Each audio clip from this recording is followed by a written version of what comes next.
Hello, and welcome to Why I Love Warhammer, the series where I go into an unscripted ramble about why I love something in this hobby. And on this Christmas episode of the series, it's going to be Titans, the legion slash subtype of unit that I don't think I'll ever be able to obtain. This is the unobtainable one for me. So basically, Titans. I'm not going to. I'm not just going to do Imperial and Chaos Titans. I'm going to go through Titanic units for other factions here as well. They are the giant constructs of your armies. They are huge. This one on screen right now is like a good, like, yay tall ish, I think, and they get bigger. Which for a game where this is like an average size model, they're huge. I've got no idea how you'd even transport one. This one here at time of recording costs 1,500 points to field, maybe even 2,000 points, which considering the standard game size is 2,000 points, this is your army. So yeah, going to go through some of these because I do think they're brilliant. I just know that I'd never be able to afford one. So this one, it's your Warbringer Titan. It's a huge thing. I like this one partially because it's got a kind of duck-like mouth. I think that makes it look quite cool. Again, there's so much customization you can do with them that even the images on the website grey them out to show that they're customizable and you get the weapons separately. I just think this one looks really cool, and it's such an intimidating presence. Like I love knights, like Chaos and Imperial knights, but this is kind of that on steroids.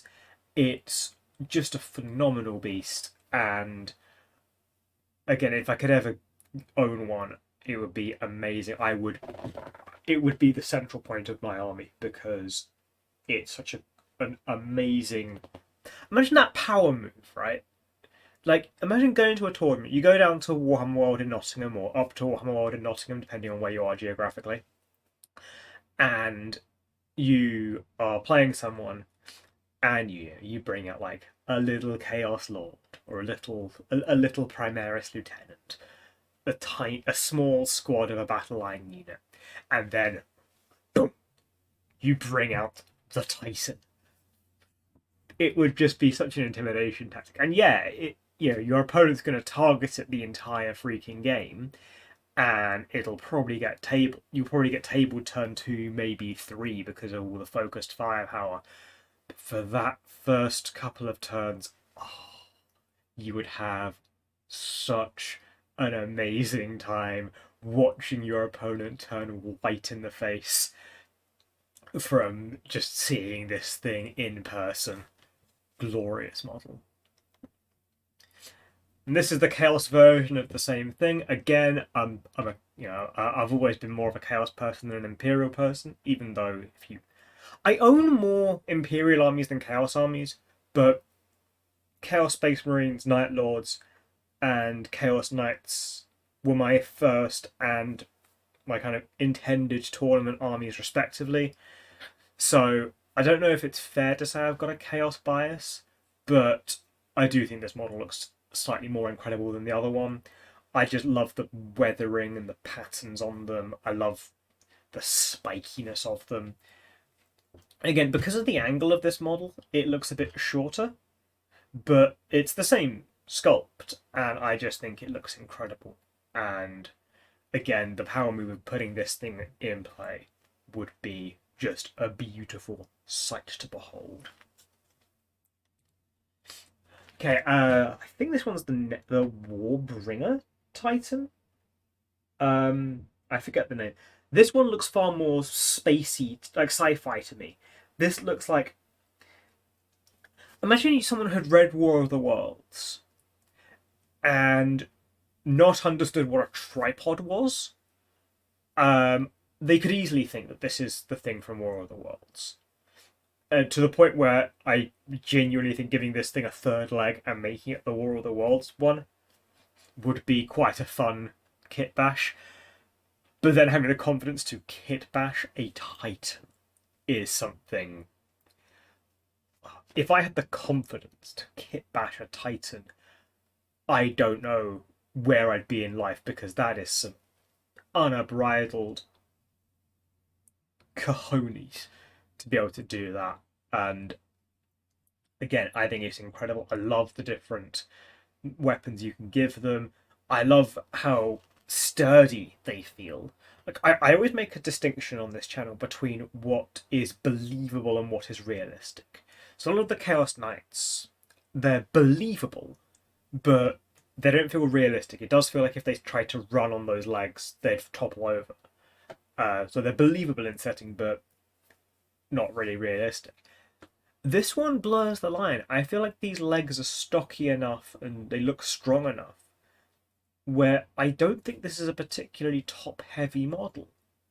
So this one, it might not be fully realistic. It might be more on the believable end of the spectrum than the realistic end of the spectrum.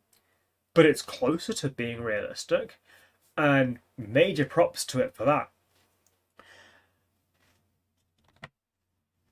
Chaos version of same. Again, it's spikier, it's got teeth, it's more demonic. Glorious. Absolutely glorious. The Warlord Titan. I'm not going to lie, unless I won a Warlord Titan in a competition, I don't think I could ever own one. For context, the last time I checked, it would cost about £1,300, £1,300 to own a Warlord Titan with all of the weapons you'd need to field it. The model itself, if memory serves, is about 3,000 points, which is as big as the game currently supports. And it's a huge investment involving more building skill and painting skill than I necessarily believe I have. For about £700, I could pay for a two-person cruise, or I get a two-person 2-week cruise, all expensive, all inclusive, of kind of Scandinavia, Finland, Sweden, etc., to see the Northern Lights, and the travel to get there, trains and stuff. If I have Warlord Titan money, I have family holiday money, and I'm not gonna cringe looking at the paint job I did, or the mold lines I didn't see when I look back and remember the family holiday. There are channels who do Warlord Titans, and they are phenomenal. And I love what they do with them. This model for me is one step too intimidating. And I think that as much as I would love them, as much as I do love them, as much as I think it would be amazing and hilarious to plonk one of these down on the tabletop, I just don't see myself ever owning one. Again, maybe if I won a competition and I obtained one that way. But as long as it's my money that's being spent, I don't think I'll ever own one. And to be honest, the mystique of that, the fact that it feels so unobtainable, kind of makes me like them more, because this thing is mythical to me. I have seen one of these in real life, and it is in the window display of my local Warhammer shop that is about a 25-minute walk that way for me. 25-minute walk that way. And it's a lovely store. The guy who runs it is brilliant, and it's got a really good community there when I am able to get down. But that's the only one of these I've ever seen in person. if it hadn't been for that display, I would view this as an actual myth. I would view Titans as mythical. Editing out my sneeze 10 minutes in. So, yeah, that's this one. Okay, let's go through some other Titanic units, because other Titan-like models from Chaos and the Imperium would be better covered in my Legion Imperialis / Epic video that I'm planning on doing once I've completed all the 40k faction focus ones. So this is the Seraptech Heavy Construct of the Necrons that is glorious. This is what I've never seen in person. I used to be part of a Facebook group and a subreddit for Necron players. And this seems to be like the starting point of everyone's factions, which was incredible to me that everyone seemed to own the Titan for Necrons. And it was just a weird one to me. I think it's a really cool model. It's got the Canoptek face. I love Canoptek faces. I love its movement. It feels like a combination of all of the Necron technology. The legs, the front legs look like the Triarch Stalker model. The other legs look like your Canoptek Doomstalker, Canoptek Reanimator type things. Its chassis looks like a combination of. It looks like a giant version of of all your Necron kind of character models and troop models, and then Canoptek face. So it really does embody the Necrons, and I think this is a really worthy design to be your Necron Titan. For me, the only downsides are Forge World resin, and the fact that with the color scheme I give my Necrons, I just don't think it would do this model justice. Because I tend to go the classic silver green, so it would feel like I've had this big construction model where I've painted it silver, highlighted it green, and maybe put an ink on. So it just doesn't feel worth it to me. But it is a phenomenal model, and I do love this thing. Again, if I won one in a competition, I would be in absolute love. The Tau one, this is one I've warmed to over the years. At first, I was put off by the lack of arms, but I do think it's a really cool sculpt. I think it's hilarious. It's like all the Imperial Titans, but it feels more Tauish. And again, with the way Tau play, being this gunline model, the gunline kind of faction, I think the bigger they are, the funnier it becomes to me. And I mean that as a compliment. Like this model in your back lines just stood there firing upon the opponent. I think it'll be a really fun look and an interesting strategy. Like the old the 8th edition for Tau, the Triptide strategy was the thing. You'd have 3 Riptide battle suits and swarm them with drones and have like a leader just there to make your minimum army list. One of these surrounded by a metric load of drones would be hilarious, and kind of the same idea but taken to an absolute extreme. So I think this is a brilliant model for that. I love the potential this thing can deliver. The Manta. This is weird to me because it's like a transport for transport. It's the largest model currently in production the workshop do, and I just think it looks so like this looks like a real spaceship. This looks brilliant to me, and yeah, it's a model that like I couldn't fit it on camera if I tried. Like maybe if I did it sideways, it would work, but it's a huge model. It's a proper diorama piece. It makes me yearn for Apocalypse to be a setting again, because Apocalypse was just such a cool. It allowed for these types of models to be brought in, and again, phenomenal kit. And again, the 2 I've seen on YouTube, I think so worked, and they were just done so beautifully that I have a lot of respect for this model. The Tyranid one, I forget what it's called. It's the dragon. If someone tells me its name, it's going to be the dragon. If someone types it in a comment, I'm just going to read the dragon. This is such a cool sculpt. It is a dragon. This is what the starting point should have been for all of the other dragon sculpts they've done. The Age of Sigmar dragons look beautiful. They're not as beautiful to me as this dragon. The Smaug model in the Middle Earth range, as much as I love the Middle Earth game, to me personally, this is a cooler looking dragon. What more can you want from the Tyranids than the coolest looking dragon available? It's beautiful, it's horrifying, and this thing screeching over the battlefield would be awe-inspiring. The Hierophant Titan, again, screaming bug with guns. I have a friend who owns one of these.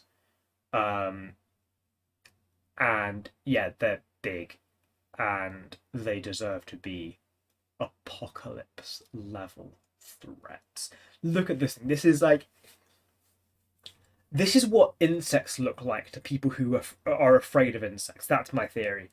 And it earns that reputation. It's terrifying. It's got this spindly body with a really fat abdomen, spindly legs that are still powerful looking, a whip tail that's kind of scorpion-esque, the guns at the front, the pincers on the mouth, everything about Tyranids that is so cool and bug-like as opposed to dinosaur-like, this model embodies. In fact, between the two, the dragon and this guy, that one and this one, that's kind of the two ends of the Tyranids, because it's the dinosaurs to their logical parody extreme and the bugs to their logical parody extreme. The Eldar Titans, again, it's what if we took the Eldari warriors and just made them large. It's glorious for that, and I think it looks really cool. I think this would be one I'd have a lot of fun painting if I could ever acquire one. Because I just think they look beautiful and they're sleek and elegant and just, yeah, brilliant sculpts. The Swigoff. I love squigs, I love orcs, I love dinosaurs, I love steeds. Everything that I seem to love in this hobby, the Swigoff embodies. This thing is glorious. Look at the tusks, look at the face, look at the fact that it is a dinosaur, look at the fact that it's, look at that kind of the back mount stuff for it, look at what it's being driven. But also, and this is interesting, it doesn't look like it's being kind of driven by anything less humane than a piercing. It doesn't feel as cruel to the Swigoff as a lot of other kind of giant steeds. So it's got that bonus point from me, and it's just a phenomenal looking beast. Again, this would be one I'd love to try and paint up. Contrast paints to get the green in and get that looking as good as it deserves to be. This would be such a fun project. And again, this giant squig model for the orcs. Perfect. Absolutely perfect. Okay, Imperial Guard tank. What more can you want from them? It's a giant tank. This is the Leman Russ, the Baneblade, the Rogel Dawn, but more. And that's incredible. And again, I'm always a sucker for models that don't have bases, and I love the Caterpillar tank treads. So this is brilliant to me. And yeah, just a worthy Imperial Guard Titan. Final model, the Brass Scorpion. This is the old Chaos design aesthetic for their Demon Engine, and it's a giant scorpion. What more can you say about it than that? It is a glorious model, a phenomenal sculpt, and it's just very exciting for it to exist. And yeah, that's the end of the episode. Thank you very much for watching all the way to the end. The short version of the video, I guess, is I love Titans because they feel so mysterious and unattainable to me. Current question of the day: If you could, which Titan would you like to own? It doesn't have to be one I've featured here. Which Titan would you like to own if your resources allowed for it?